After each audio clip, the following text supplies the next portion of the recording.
Attention, madame, monsieur, on ouvre l'œil alors que deux adolescents de Rwanda sont portés disparus. Zafira Lee Giroux, 15 ans, a été vu pour la dernière fois samedi 19h30 sur le chemin Docteur Lemay à Rwanda. Elle pourrait être accompagnée de Mindy Durepos, 14 ans, qui aussi a été vue pour la dernière fois au même endroit, même heure. Toutes les deux se déplacent à pieds nus. Zafira Ligérou mesure 5 pieds 1, pèse 95 livres, a les oreilles percées et les cheveux et les yeux bruns. L'adolescente porte un coton ouaté et un pantalon gris, alors que Mindy Durepos fait 5 pieds 1, pèse 110 livres, a les yeux bruns ainsi que les cheveux châtains. Elle portait des pantalons rouges et un chandail noir. Leurs proches ont des raisons de craindre pour leur sécurité. Si vous les apercevez, vous avez de l'information, contactez le 911 directement. Et on en prend en exclusivité que les 5 préfets de l'Abitibi-Témiscamingue vont rencontrer le ministre de la Santé, Christian Dubé, jeudi.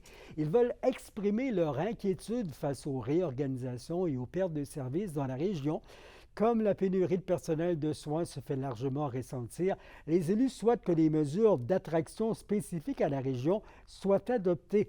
Le président de la conférence des préfets de l'Abitibi-Témiscamingue, Jacqueline Bégin, espère aussi que le gouvernement puisse instaurer des initiatives de plus longue durée pour préserver la qualité des soins. On s'en sortira pas. On est dans une situation, nous autres, de plein emploi où les salaires sont quand même bons. Donc, pour le recrutement, c'est difficile. Donc, il faut absolument qu'il y ait des solutions qui soient innovantes pour l'Abitibi-Témiscamingue. Donc, on s'attend à ce que ces mesures-là soient en place. On comprend qu'ils sont en négociation, mais on veut vraiment avoir un plan de match là, qui va nous permettre d'avoir des soins appropriés pour notre territoire. Et le réseau Vigilance de l'Abitibi-Témiscamingue organise d'ailleurs des kiosques de sensibilisation pour la réforme du B.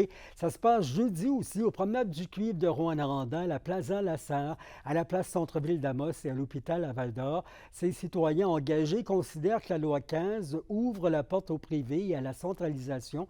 L'organisme participe d'ici vendredi à la Semaine nationale d'action régionale de la Coalition Solidarité Santé. Et maintenant, dans la nature, une dizaine d'endroits entre les territoires de la Verlochère et Anglier sont sous haute surveillance, alors que de plus en plus nombreux, les castors causent de véritables maux de tête dans la municipalité. Le maire Normand Bergeron, d'ailleurs, embauche une équipe qui procède au piégeage de l'animal dans les prochains jours. La MRC de Témiscamingue a dépensé 40 000 en 2021 pour l'entretien et le piégeage d'un peu plus de 700 km de chemin forestier. Si les dames partent, là, puis l'eau arrive en grande quantité, souvent les ponceaux vont partir. Hein. Là, ils sont pas gros ici, c'est correct, là, mais quand tu arrives des places que des gros ponceaux, ça peut coûter 20 000, 25 000 à réparer. Là. Mais ici, quand même, c'est pas long que ça va coûter 6 000, 7 000 là. Fait qu'il faut pas qu'ils en partent trop, là, puis faut prendre les castors avant que ce soit trop tard. Là. Feu de forêt chez nous, au Témiscamingue, le feu 117 d'une superficie de 40 hectares à quelques kilomètres du lac Saint-Amand, près de Béarn, a été maîtrisé. 13 pompiers sont toujours là et le travail avance rondement, selon l'agente aux communications à la feu Audrey Marcoux. Par contre, le feu 123, causé par la foudre, lui, est toujours actif en Abitibi-Ouest. Des missions d'avions citernes ont eu lieu hier soir pour éteindre le feu de 24 hectares. Les flammes ont été contenues en fin de journée et près de 18 pompiers sont sur place. D'ailleurs, selon la responsable des COM, la pluie prévue dans les prochains jours aidera du moins à éteindre les feux. Et le Québec faisant face à sa pire atteinte en matière de logis, Nouveau Info apprend en exclusivité que l'Association des professionnels de la construction et de l'habitation du Québec, la PCHQ, entreprend une tournée régionale la semaine prochaine, couvrant tout le Québec d'ici le printemps 2025. Elle doit s'entamer en Outaouais, puis en Abitibi-Témiscamingue les 3 et 4 juin. Le PDG de la PCHQ, Maxime Rodrigue, et le directeur général d'Abitibi-Témiscamingue, Nicolas Brisson, doivent à Rwanda y rencontrer les entrepreneurs et élus locaux tout en favorisant une collaboration entre eux et trouver des solutions pour répondre à la crise historique. Et la compagnie minière Haute-3 prend des engagements formels de pratiques minières responsables à Val-d'Or. Propriété de Cisco, l'entreprise entend ne pas effectuer de travaux d'exploration des clèmes du projet Arikana qui se retrouve sous le golfe Belvedere, la forêt récréative et plusieurs aires de captage d'eau souterraine à Val-d'Or. Des propos du chef de la direction, José Vizquera. Notre premier projet, c'est, comme vous connaissez, Marban Alliance, qui est le projet que nous espérons commence la production en 2028.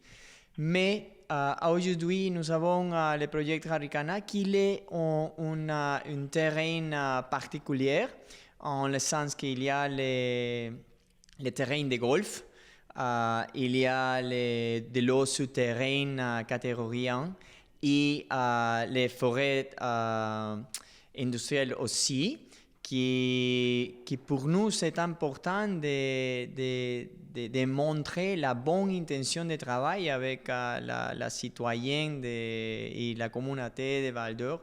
Et notre compromis de ne faire pas l'exploration. Mais plus important que seulement de faire l'exploration, c'est d'éviter que d'autres compagnies arrivent à l'endroit et que faire l'exploration. Parce que c'est un endroit qui est plus important pour la communauté. Donc, nous apprenons les décisions de ne faire pas l'exploration en les terrains, comme je dis, que c'est un terrain important pour Val-d'Or et un terrain que nous a fait le compromis de ne faire pas l'exploration. Nous croyons beaucoup en l'environnement, nous croyons beaucoup en le développement sain pour Val-d'Or, pour le développer de la BTB et le Témiscamingue. Donc, pour nous, nous allons continuer de poser tout notre investissement, notre cours pour le développer de la BTB Témiscamingue.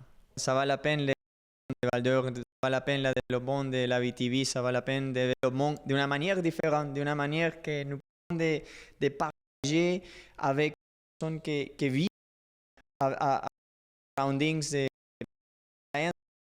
avec ça va la peine.